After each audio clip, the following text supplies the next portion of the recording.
Share and some no say and free ga west about on Persia so ni Pokuase na Pokuase interchange was shase I will see you no afin pinu ni dumwatwimu and was shase say nanka boye e man panifo de betudwa so October bosumi ni mu afin pinu ni aduonu mu me kira fra say nanka wo betimi awie nanso ne panifo e de betudwa say wantimi awie san enema ba komienu bia esi wono mu kwanti afin pinu ni aduonu ba ko a ye wo mu March bosumi ni en wo bewi Adom Kasee ye ba nan ekoho na nchirimu a mpanifo edema yen eni October bosuminim afimpinu eni du nwatwimu ena ebetodwa se mpanifo e hyase a ye 40 Pokuase interchange ewo ACP junction the free sabre no wode betudwa se anka afi atwaamu no afimpinu ne aduonu mu October bosuminim na anka wobetimi awie nanso yenya ne nteye se esan niema ba ko ne akwansidie binti wantimi anwie a watwemu akwakosi sa afi a yesimu yi ne bosumi a etoso miensa ne sente na Adom Kasee ya ba hanum sei ya ne resident engineer Owura kwabna bempon ebe twetwe nkomo no wakyerɛkyerɛ eniema esi kwanti a ama saa dwumadie no entimi ankoso a watwemu ede akɔ akyire etie mu mpiri ne ene ne twetwe nkomo na eniema ne nsɛm ahodo ɛwɔ hɔ no ɔmfanto Adom Kasee anim Mr Bempon memo akɔ baba Adom TV so medawase ohima na yenhwɛ ede akwansidie ene ba yenti a bra mode tu dwa senka mode bewie san interchange matwe ede akɔ akyire yo medase bebre akwansidie a eba mu the decan COVID no eba no last year March ema yentutu a ye nyina ene niema na yakra efiri se bia broche a ye de be ye adwuma no ene nipa bi a ne ye hia a ma beboa ama ya ye interchange no oma ntimi ama wa mu se ye ma lockdown nti ema etwe emra ye go se wie no ekɔ akire before that no so na niema bebre wo ha na esi ekwan the toss baako electricity lines and ha great co lines and namsri ebaye water lines so wa ha say na amanfo adan bebre na wo se etuo mu nyina aka secretary no so eche kakra enso nyame ncha de yetimi tuatua sa ne mai cars and I say ahyen enam especially Accra Kumasi road no traffic generate or say ehwe na yetimi move traffic we nyina ni nyina de ohaw bebre bre nanso ene de yeyi ohaw ni bebre free ho na enu hunti ena yatwe akọ this year I won 2021 ending of March April no yeah nti March April no ena yebetimi awie na yenhwe wonum eto ade wokwan ho ne wonum etwika nkaka ntotro drivers no amofa problem bi amremo wonim de ade ba ko ewo yedwuma ehun no se wonim se problem bi wo ha wa sort awie no na the new ones aba se ukọ Pokuase ho no driver na afa one lane ese na esi wo circle no omafa a whole lane say be ya cars e wo se e free Kumasi na ekọ awoshi no omasi kwan no moto ade wo ho so omafa walkway no se wonam kra wontimi enante wo walkway no so omafa ni nyina trotro for so a se wo free enkran na wo kọ nsawoma lane de omafa enye so omafa ba akopẹ omafa ni nyina enti omo free enkran ekọ Kumasi no wo hwa de bia na traffic wa police for ne ba omutimi boa nso entimi nyeyie nti eno ne ohaw bebre ohaw ba ko a sese ye face wa ha ba ne sa no mu ni road safety for akasa MTT de for se wo mun hwe ma sa ne ma no enjai se de be ya madwuma na moye no e be contentem sa ne aye Pokuase police amasaman police for ena make a chance enye so omunye hwe omuba na unu se the driver for city oba no oyini free ho a enche onya kope no wasan abesi obiom nti is an ongoing battle ade e ha adwen na se be mi so mintimi nya madwuma na me nko pamo trotro for sa na se adwuma dia de me ba se me bedi no mintimi ni nti ohawa ewo ho sisi ano no yen free ho na yen bra mu die ni mu nso a mo yata construction adwuma yi mo amohomo no edien yakwansidie e na manya ewo sa adwuma yi amu ye yi mu oh ye ho de wan ha me jinsa wo kan efa workers no yeah ohaw bi by last year December no if you want me say enche bi adwuma ye bewie na obi so adwen se bi se na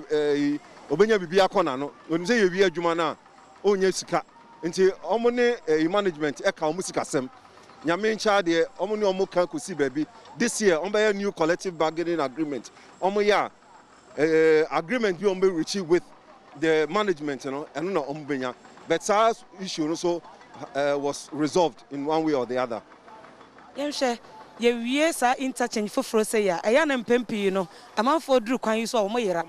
enti eno hyehye ye ben na mode agu akwamu be kyerɛkyerɛ kwan se de be ya wo bi duru hanom say ya wo betimi ahu se ha na mefa ahanso de enya me kwan Yo ade a ye be ye a eye sonko ene say ye be ma road signs bebre road signs ye wo bi e fe no advanced directional sign na che say answer na obedru be bia wo sa wo fa no ni a kyerɛ wo say ekwan a wukoi ubedru baabi no na akoye nkwanta no se wo fa benkum a wo kɔ kwabenya se wo fa nifa a wo kɔ awoshi na vede ubedru san nkwanta ho so a ni a kyerɛ wo say hey wo fa ha right e de wo kɔ awoshi wo fa left a e de wo kɔ kwabenya sa dwumadie no ye bedi eno ye the physical infrastructure e be provided the tosumienu ye wo omo ye sensitization National Road Safety Authority omo ena omo be boa na omo disseminate information say me fan say wo free nkran na wo kɔ kwabenya aka akra obedru nkwanta edikan no me fa ase ho fa esoro udru soro ha nkwanta ba ko ho wo fa benkuma wo kɔ awoshi wo fa ndifan wo kɔ kwabenya sansa nkyerɛkyerɛ any adverts won any animation sani man ne beye se de beye be kyerɛkyerɛ obia se wo ba na bedru ha na aha na ne se de beye so nse ye bie kwan na se de ye bie ne kakra wo bie ne kakra eno so boa wo bie boma wo mo se e de confusion be ba nti se no wo hwa ye bie wo free enkran na wo kɔ kwabenya sa right turn ye bie se wo free Kumase na wo kɔ awohia eno so ye bie enche bia maybe in the next week, you know, ye be bie se wo free enkran na wo kɔ awohia na anase se wo free Kumase na wo kɔ kwabenya which are the left turns you know eye how bebre and na e traffic bebre ba cause if ebu ha okɔ ha ya also kɔ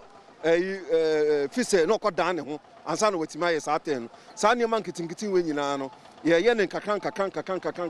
na ye nya ntiase bon driver for motor use no benya ntiase na omo ma ha da no eno na road signs no ebebo omo eno ne ye jumadi a ye di say no ye ntwen so wo hwa street lights ye de ahyehyɛ road markings ye asphalt ye those things nyema nya ye ne kakra ye ntwen na ye kan nyina embom pese wo de wani kyerɛ yɛn sɛ de dwumadie no esitie eko babia aha ye sei for ni kyerɛ yɛn na be ya ahwefo nso ebehu sɛ de ekopa ansana ye bietum kro matimi aba yo ye hya ase a sɛ me hya ase firi esoro no ye friend of the fourth tier no ye de wo free awoshi ebese akɔkɔ abenya ɛno na wo soro ha sei no we on crane si no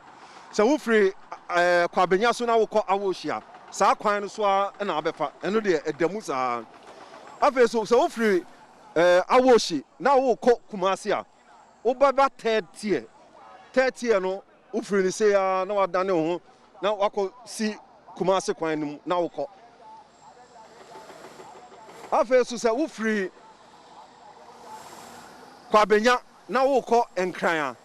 a ɛno so the same third tier ɛno so free kwabenya wo fa ni sei a na wo kɔ now the last year no and you mean say your friend of Accra Kumase road and I say in Sawam road no I know the offering crying now ko Kumase and I say free Kumase now we come crying and I say we ko Pokuase Krona ya service road I'll be to me de akosa me aye nyina nti dwumadi aye di no 40 years no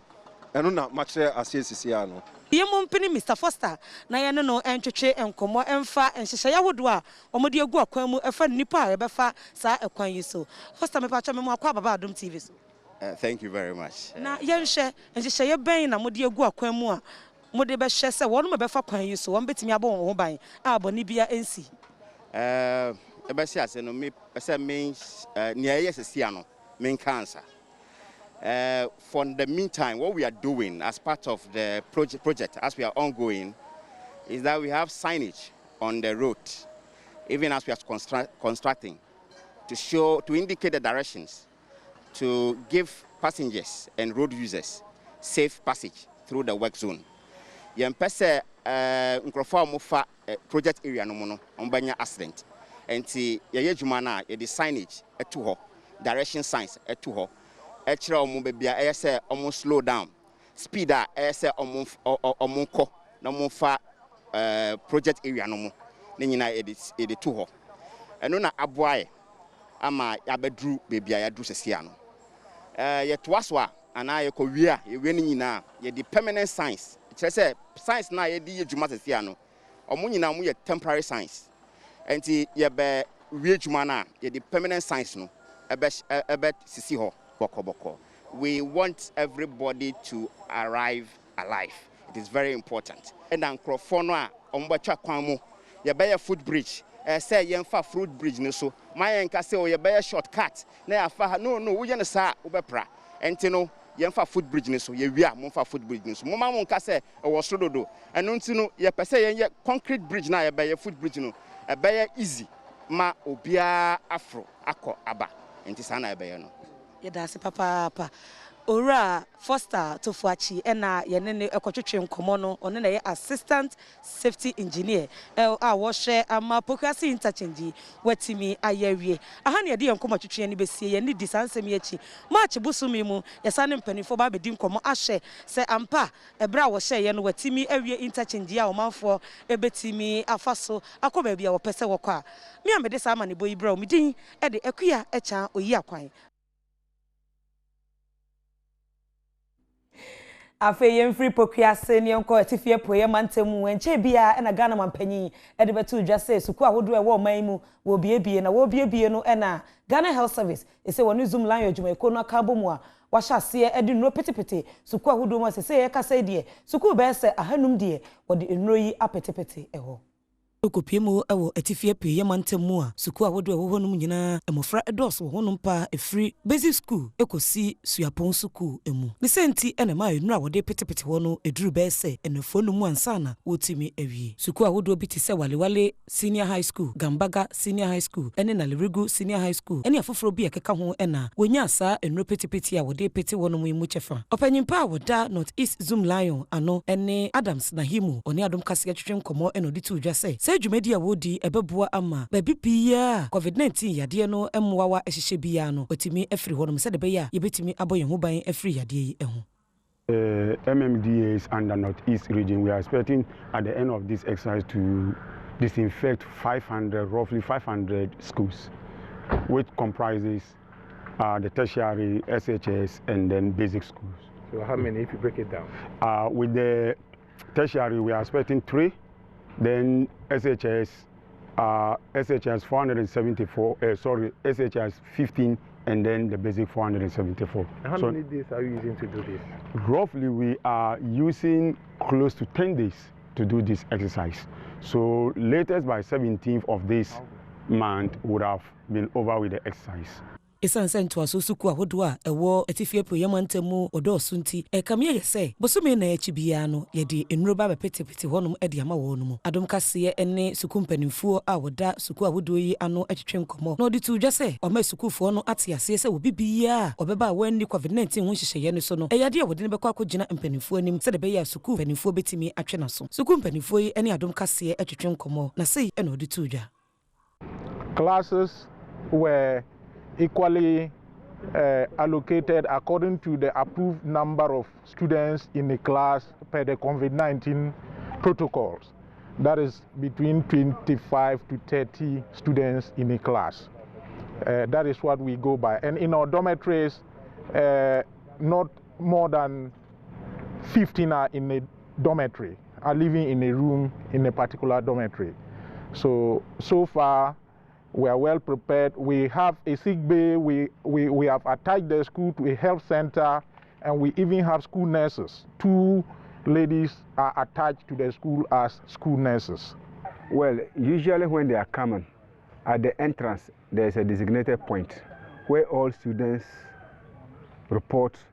their temperature taken and they are registered before they come into the school. Exercise? Well, the fumigation is all right.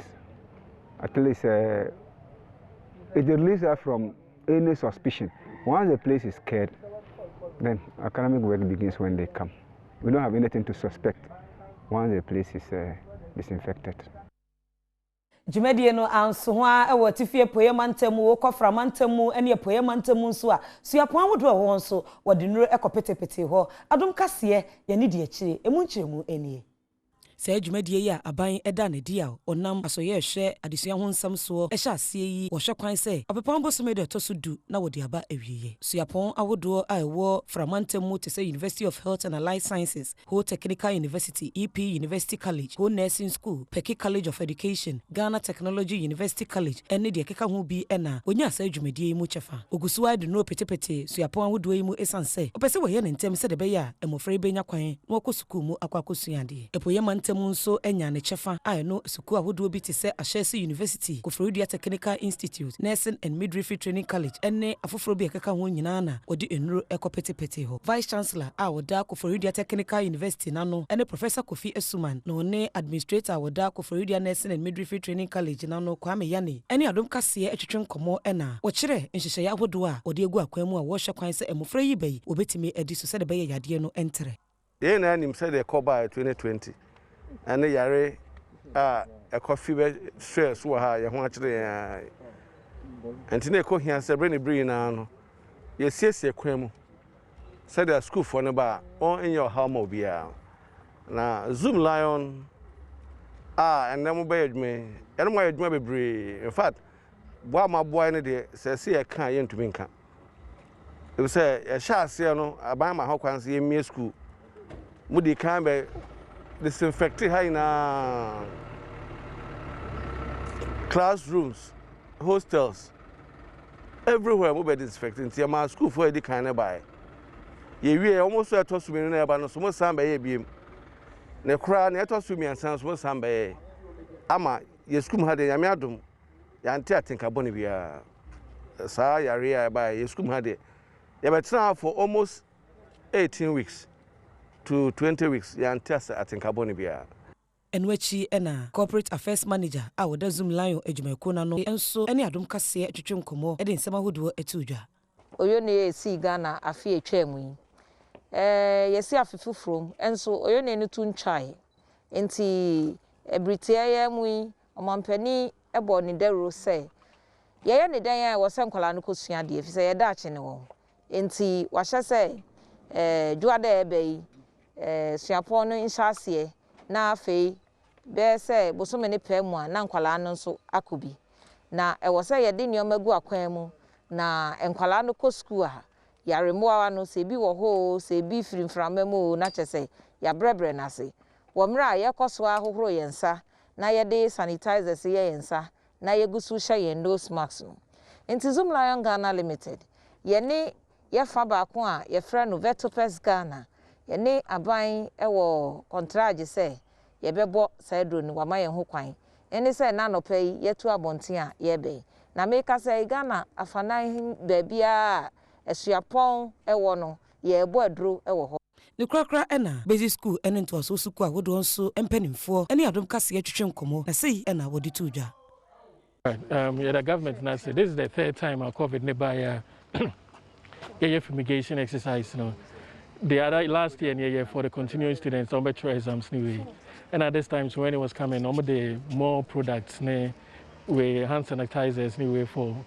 COVID protocols need to be adhered to into the government. And I say, based on what happened last year, we did not record any case ever. We were adhering to the protocols. Into I'm hopeful, looking forward. No, whatever happened last year, no, still will happen. Nobody will,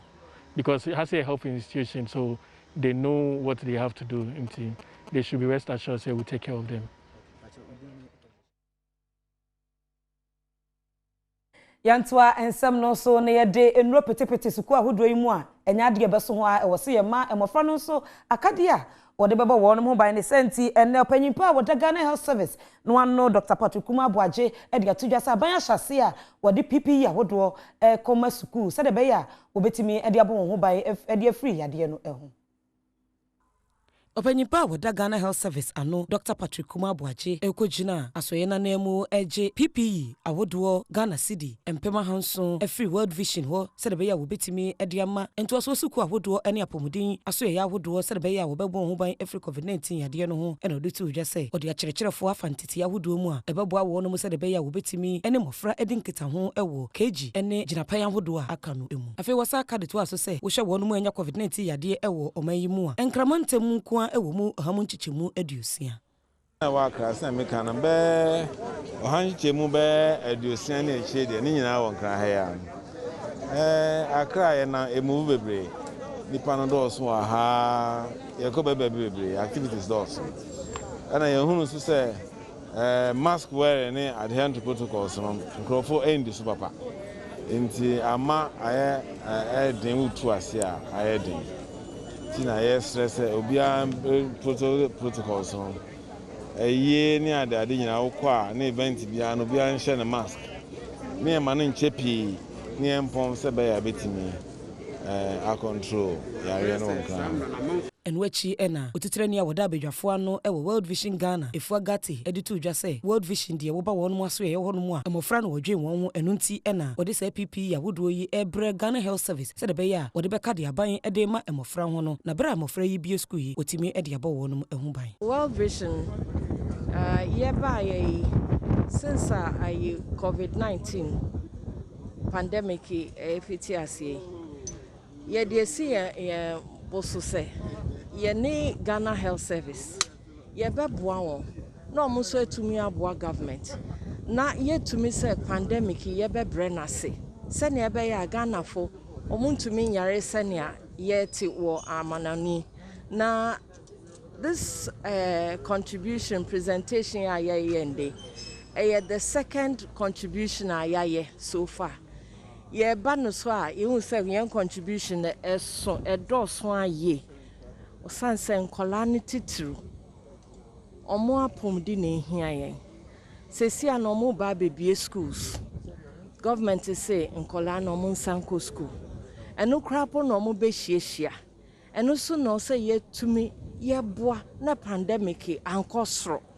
nti World Vision ne ye ba ya yende ne bone over 700,000 cedis nyoma na ego he yes Ghana Health Service omunsom na omunfamboa na ekun yentume nko Premotobre Kasee ena ugusu a wo hwe das papa so wagibre na wo hwe bi ediama me ofa aduru so no eye week in retrospect na je se na watchi mu nsem nyina de sisi ye ena yese betimu biemu ediama ahwefo nso asa enyemu enchiremu ebiem bitwa me ho aba me ba ne ahyase ye hyase ani ye hyase de free emrahye bedwafie na watchi mu ewo se na mampanyi ede enkontabu a efa na mamu a wobebu no emfie nan no ekokoto dwameche State of the Nation address no ebetu dwa ne ho na mampanyi ede ensema hodo bi etu dwa ngobu COVID-19 ho nkonta ene nieme bia wo ba ye wotimi ebeye ye ho nkonta ede kire omanfo de koso wo ho ebenie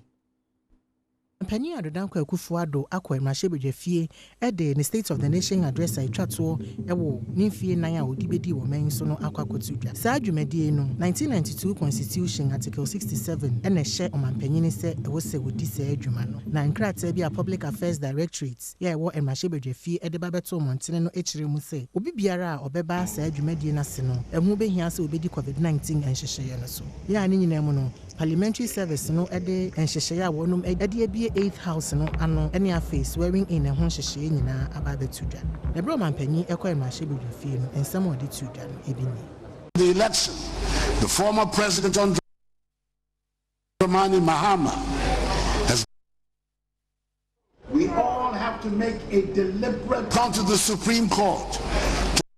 to seek its intervention and grant reliefs that he believes were compromised in the conduct of the elections. It is good for the nation that in the end he chose the legal path. Instead of the pockets of violence that have attended the rejection of the results by his party in the period after the elections. We all have to make a deliberate decision to invest in the rule of law and uphold the integrity of the institutions of our state so that no person or group of persons take the law into their own hands with impunity. Mr. Speaker, it has been my great pleasure and exceptional privilege these 4 years to have served the country. I'm grateful to you, this honorable House, of advancing the peace, progress, and welfare of the Ghanaian people. And may God bless our homeland Ghana and make it great and strong. I thank you for your attention.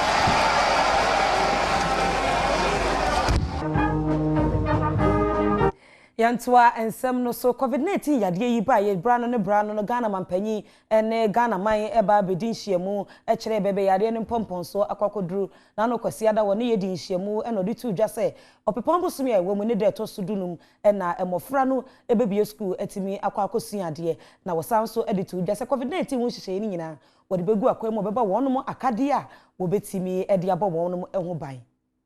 Penny Adodankwa Akufo-Addo ede atuja se efri busumi a ewo mu ne da etoso dunum no adesuafo a wonom ewo kindergarten, primary, junior high ya wonom ewo private any public schools mu nyina no wonom esan akwakotua wonom adesua so bio efri march bosome no ewo afimpinu ene aduonu nimu no ena nkoda yi eba betena afie esan COVID-19 yare no a etu atese no afei enhyehyɛ ya wonom ayama SHS 1 edikosi 3 ya wonom edibeko school so no wode eno so atuja. Government, in consultation with the appropriate stakeholders, will continue to pursue a strategic, controlled, progressive, safe easing of restrictions, this time in all public and private basic schools, junior high, senior high, and tertiary institutions across the country, beginning this month of January. The lessons drawn from the reopening of some sections of our educational institutions in the course of last year have put us in a much better position to oversee successfully the full reopening of our schools. Our children must go to school, albeit safely. We are satisfied that in the current circumstances, the reopening of our schools is safe. So from 15th January, our children in kindergarten, primary, and junior high in both private and public schools will be back in school. All SHS 1 students will start classes from 10th March, with all his students embarking on a single-track academic calendar. Their seniors in SHS 2 and SHS 3 will, however, return to school from 18th January. I must stress that SHS 3 students in all schools, like SHS 1 students, will no longer run the double-track system. The expansion of infrastructure at the various senior high schools over the last 3 years has brought us to this favorable situation. However, the double-track system will still be applicable to SHS2 students in schools that are employing it. Students in universities and other tertiary institutions are to be in school from Saturday, 9th of January. I want to use this address to assure all parents and guardians the government is determined to protect the lives of all students, teachers, and non-teaching staff who will be returning to school. Mampanyi kasaye ni mu anso na wodi tu dwa se won mu a won hyeda mfa nsuo endi dwuma bebre ye kire low consumers no enso watwe won mu nsuo ene anyinama hoden a ankobetu aka ne mu akoboso miensa edi ye ni mu eno anso honom a won mu a se bi won hyeda nso eni bi so watwe mu edi akoboso miensa. Ebra Mampanyi Adodankwa Akufo-Addo ene Ghanafoɔ enyankita ho ne panyen to so aduonu baako no ena wadi tu dwa say free water ene electricity a wode ma omanfoɔ bi no wonom esen ato aso ede afiri bosumi ede akwakosi march bosumi ni mu na enhyehyɛ a eda ho no enkyeremu sei ena wadi tu dwa. You will recall that in our quest to help shield you from the effects of the virus, government took the decision to provide relief to Ghanaians, which included the absorption of electricity and water bills. This relief package ended in December. However, with the continuing difficulties occasioned by the pandemic, I want to state the government intends to continue to support the most vulnerable in our society. Government will thus continue to pay the electricity bills for our nation's 1 million active Lifeline customers for the next 3 months, i.e. January, February, and March. Additionally, all 1,500,000 customers of the Ghana Water Company, whose consumption is not more than 5 cubic meters a month,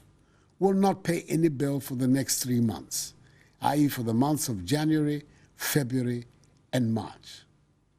This relief package. Premotobre Kasee and Augusu a wo hwe medas papa se wajebre na wo hwe bi ediama me yentoa ensem no so na watwe mu na Ghana mampanyi na Nadanko Akufo-Addo ebebu oman no ho akonta ede kire ne manfo meche State of the Nation address no ni wie yesansa Adom Kasee asem bia yedomu asukonti yebo pirimrahye bedwafo bi e wo mrahye bedwam se won kire wo no mo adwen emfa ensem hodo a mampanyi ede betu udwa ne de ode tu udwa ebi eni Mampanyi Adanko Akufo-Addo at the State of the Nation address ekotudwa ewo mrashebedwafi ewieye no ena yamane boni ene baba otim jesi ye oye mrashebedwani a wogina mu ma wono a wo prisi ahoni valley etwetwe nkomo na nkomo twetwe ni mu no ena wodi tudwa se wogidi ye paase na enam so ema mrashebedwafo dodo a wonom ewo emiame a wonom etu galamse yi bi entimi enya akwanya akwa mrashebedwafi mu biom no nyina ejina se NDC amanyoko no ehye wombo sese wonum etimi edi nkunimu a wobehwe ama galamse no wode aye adwuma so esan ye se ye man mu ye di bibia ya amanyosem na se ye pritumi a ye nimwo ya komemu sade yi nye enso nia ye pese ye nya tumi nti ye bebu ye ni eguso ni akeka nia ye gidi se ebema ye nya tumi enti na nkrofo nam na omo sei omampeni na omo ka se woto abama no a oma wonye mining biom galamse de ye ndie ye ba ye bema ho kwan ni ade nti wo hwe mining areas ni nyina MPP ye di nkugo enwechire ena Rasmu Baraka wono so ye mashebedwani a wogino ma wono mo wokumbungu ene amane boni etwetwe nkomo ede ensem bi etudwa. I disagree with him on a lot of things. Economy na kase economy no akoyi amane pa bebre. Abattoir yetoye and said the abattoir no koya from a party that had 169 members of parliament, in parliament, to a party that is struggling to even hold on to 137. And then also my disappointment comes from the fact that during your friends you would expect there will be some tributes. You would expect some acknowledgement of the fact that Ghanaians have lost their lives. And Okra eti mishe your friends say ebusiafo enkra. Yamani boni esan so ene George Mirekuduka oye mashebedwani ema wono mo a wo water kwa ensua yom etwetwen ama no so editu nanim se enu kwan se amanyosem eforefore galamse ensensem kura yenti a wo kan sa no enkyeremu sei ena wodi tudwa. Oya azipodi encourage. Indeed, say if the government will support small-scale mining as a sector near here, the Ghana will have more revenues than even concentrating on the large scale. Because large scales, oye one man on was a Ghana you be a large scale now. Gold fields on your Ghana that, Anglo gold on your Ghana that, manganese on your Ghana that. Inti Amraswa Ghana for now warrior small-scale mining, able to support one year born one.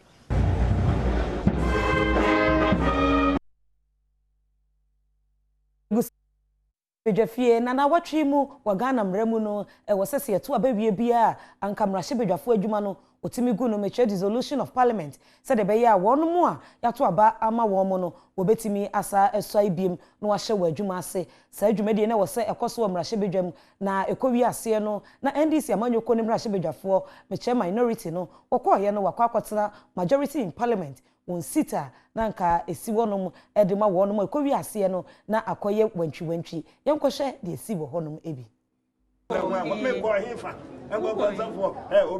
Training young couple of us, you should not money. Now I'm a trader. What was the money?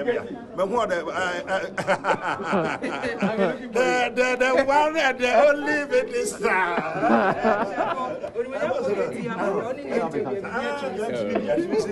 When you fell on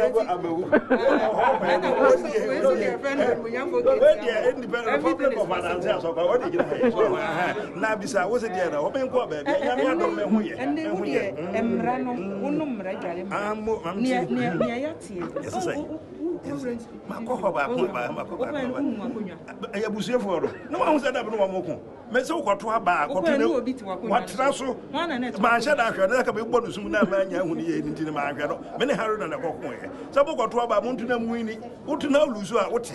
ya infia bia ya to ya di gugu na ha na ye betena ye makwato ye wo president gugu ado ye wo numbers se mo aba na akwatena wo sha ta fita na betena ho a anu yankopon ma wo ayi no eche no na akwafa sha ye ba je furu nzabo wodi me esi a wo ka so me ba na wa hu de esi ye me ko so wo mu se wo mu nso mfiri wo na me di aro na atade ye me twe no wa hu a me hwa wo di me ho agora ba ye ta mu mfiri wo na fa mu se hu mfiri wo ade na mo kire kire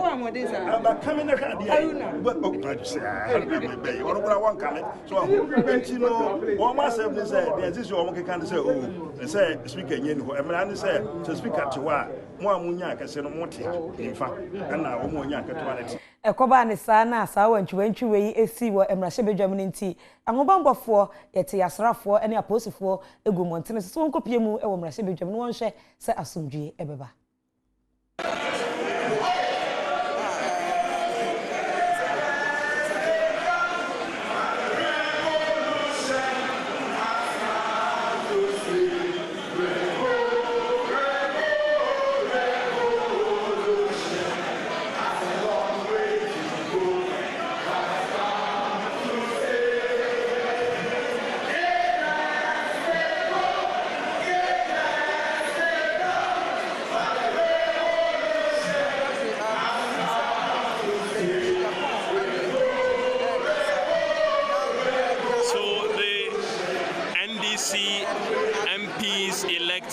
Chanting the revolution song, and the military are now leaving the chamber. The NDC MPs chanted their revolution song, and on the third count, members of the military are now filing out of the chamber. As you will find, they are filing out of the chamber. We do not know who spoke what to them, but they are now leaving the chamber. And the members of parliament on the NDC side they continue to chant revolution.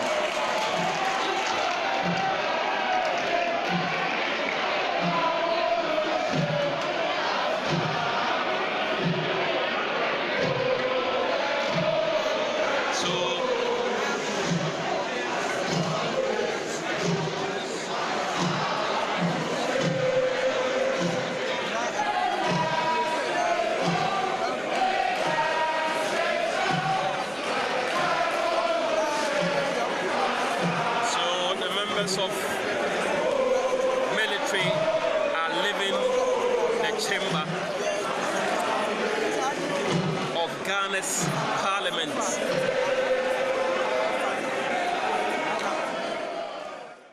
Asrafo no efiri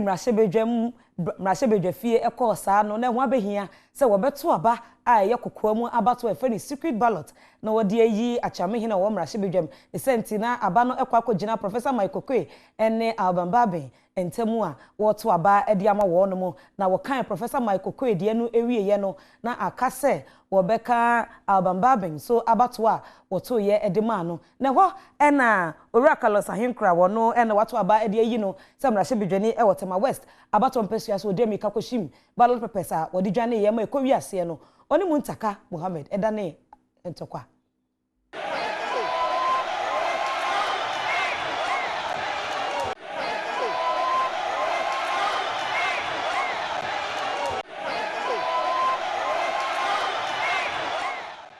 na we inu achie no na Adom Kasee epesenke ye ne Carlos Ahinkra ebe twetwe nkomo busa ne se de oye ne pa na se kire ne tirimupo ene dien no de tuja se trend ya na no person trend na cheso person ne din eda baby ya. Honorable, how are you doing? I will speak to you tomorrow. Why did you snatch the ballot paper? Why did you do that? Tomorrow. Why did you snatch the ballot paper? Honorable Kalasahinka. Is the mafia? Is the mafia one? Why did you snatch the ballot paper?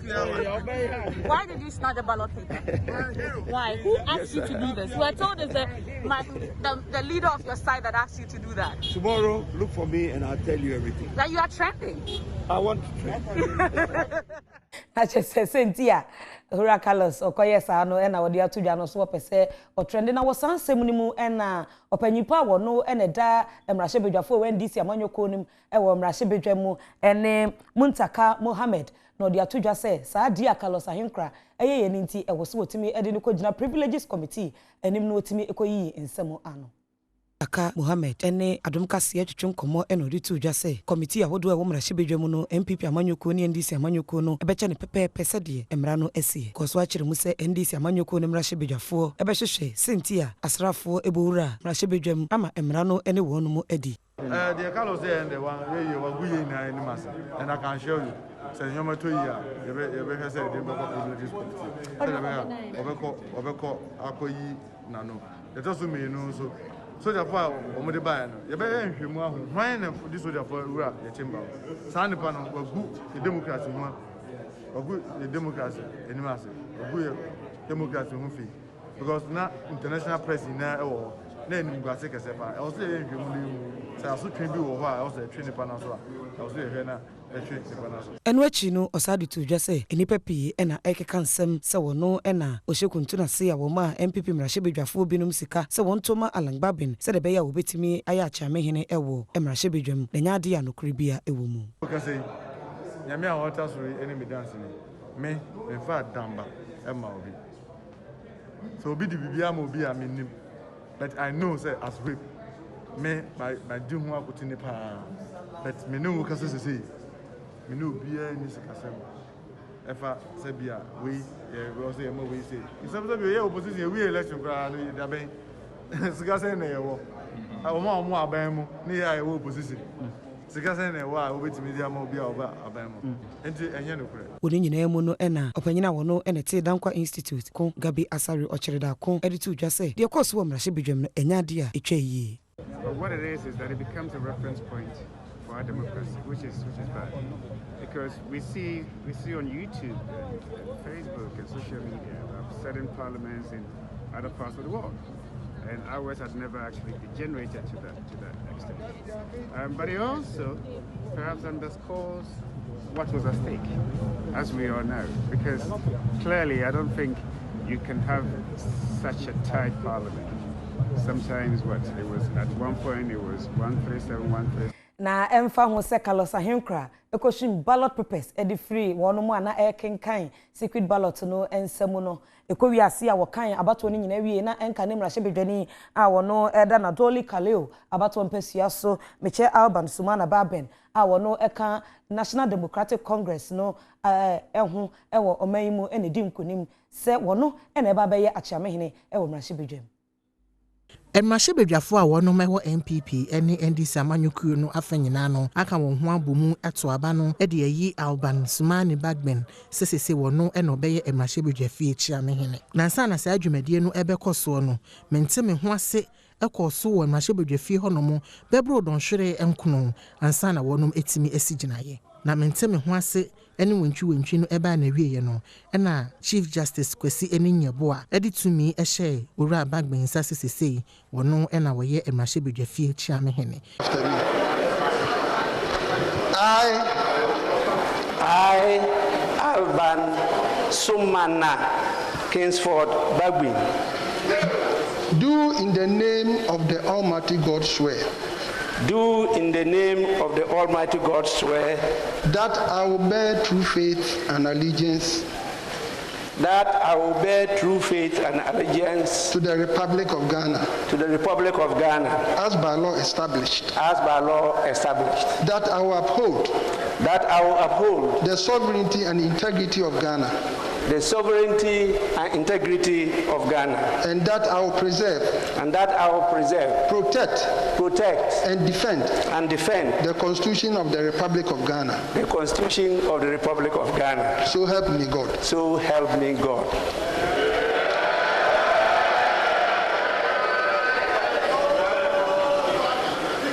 Enu achire no ena mmahye bidwafo a woto aba ede ama wo mu ewo abaton pesuaso ahudu ni nyina so wosan agye wonum etu mu na bra sa amente me ho ase ene wentwi eba na wie ye no ya wonum agye Abansumane gbagben etu mu sisisi wono eno ye mmahye bidwafie chi amehene no wode nsem sei ena tuja. I humbly accept the high and privileged office of the Speaker of the 8th Parliament of the 4th Republic of Ghana. I will also conscientiously discharge my duties as a Speaker of this Parliament. I want to promise wholeheartedly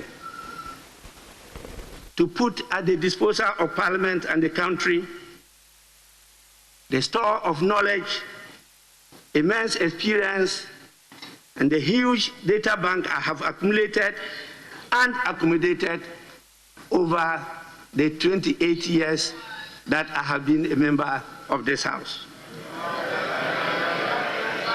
Yebuswa ewo mrashe bedwafie ne nsema hodo a ekoso wo ho na watwi na woyi Alban Sumana Babin se wono na eya chamehene ewo mrashe bedwamu no woyi di otoso mienu meche second deputy speaker a wono ebeye achamehene ne second deputy speaker ewo mrashe bedwam na no eno wode ma lawyer Andrea Mwakwesiama a wono ejina kwantenkro ewo famina abato mpesua so ne senti Adom Kasee yama ne boni Isaac Rumenyo eti ne hugu montene so se wo kwa akohye de omanfo adwenefa de sa dwumadi a ye de ama emrashe bedwani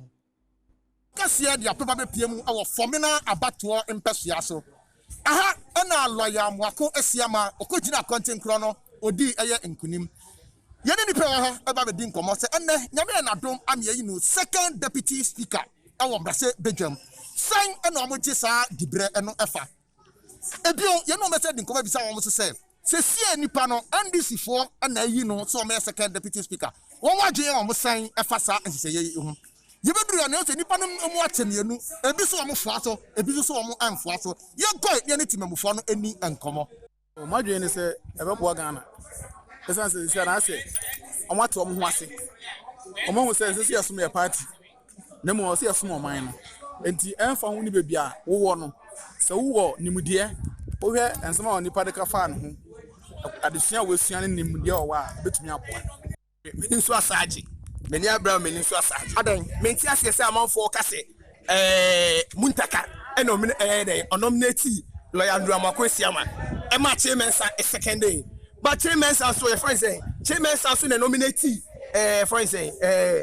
Joe Wise e ma Haruna Idusu the second day ti dey ti na mo ka so NDC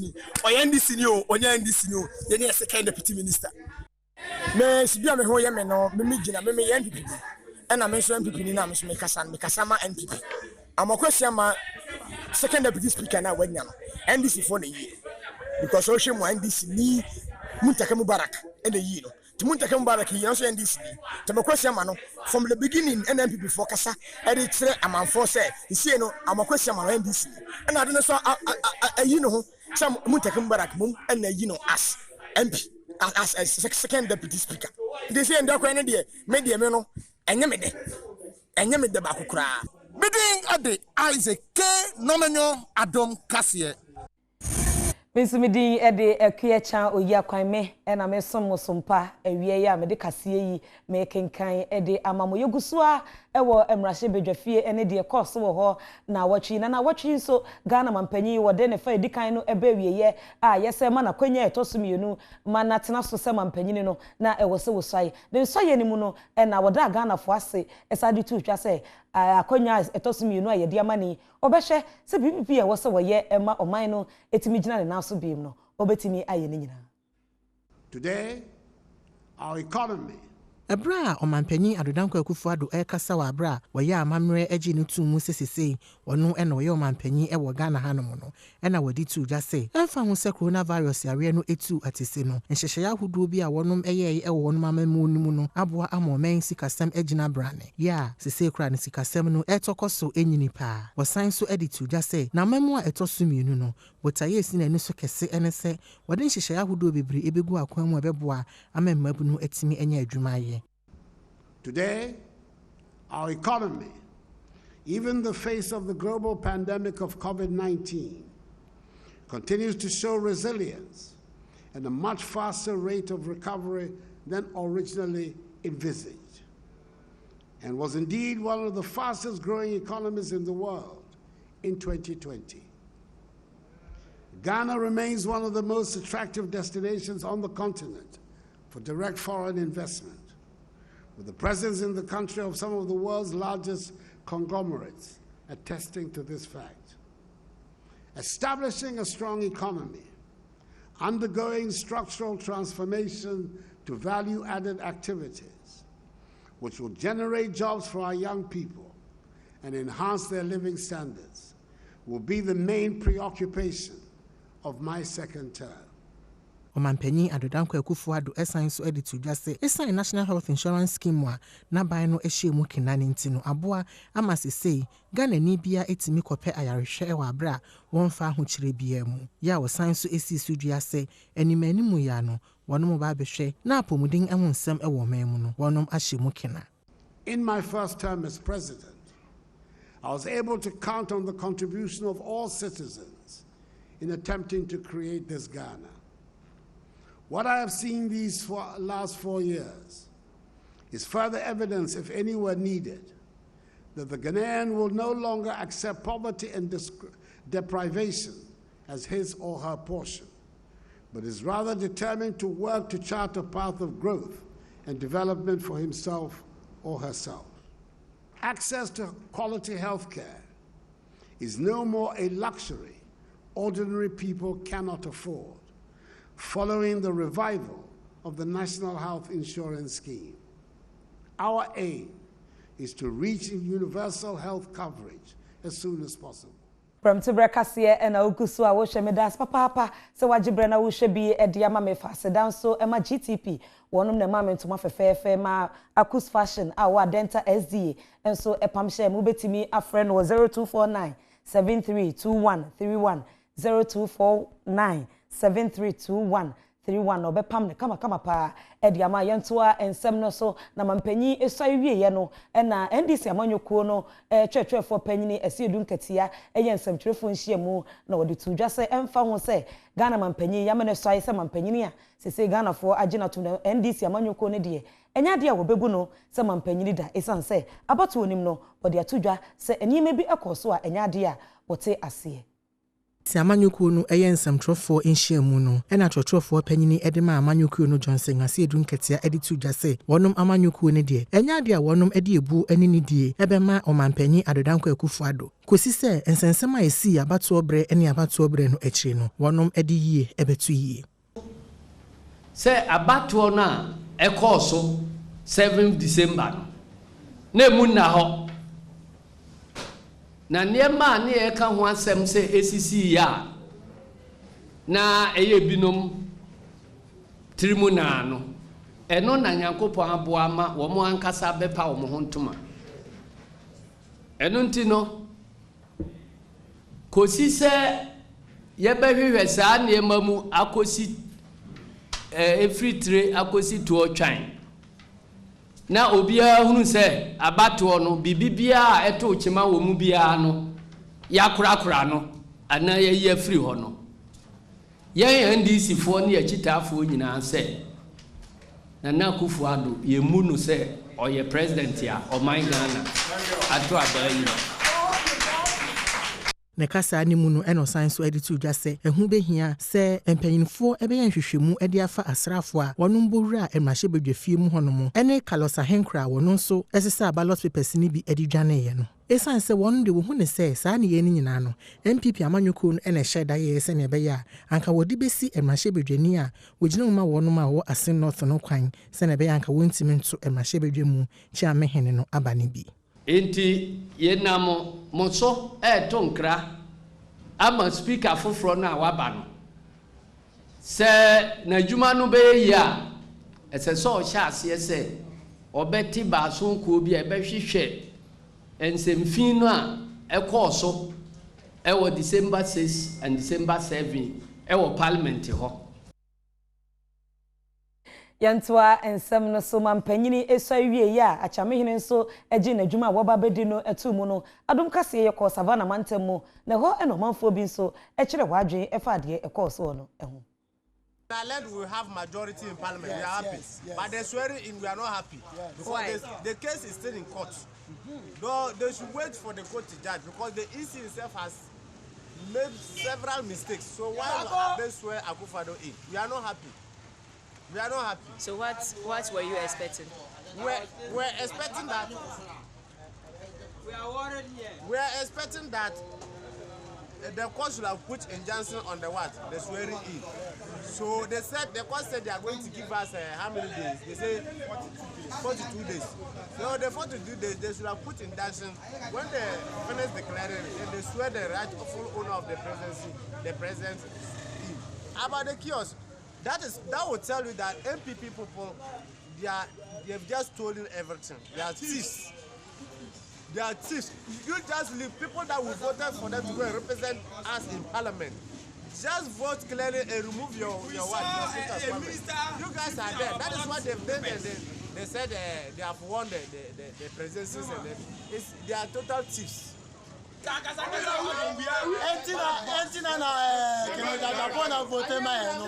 We are then a woman second editor.